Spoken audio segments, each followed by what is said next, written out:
How to change payment method on Temu application.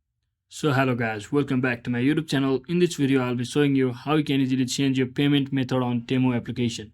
So first thing, simply head over to your Temu application and make sure you have successfully downloaded and installed as well as logged into your account. So once you are inside here, you can see there is a settings or gear icon at the top right corner of your screen. So simply click on it.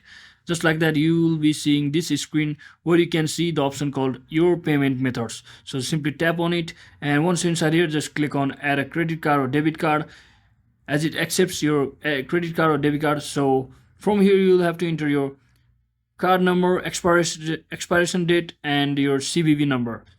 So once you entered your all of the card details, simply click on the add your card button over here at the bottom. Just like that, you have successfully added your payment method on your Temu application. So that is it for today guys. Hope this video was helpful. If it was, don't forget to like and subscribe to the channel. See you on the next one.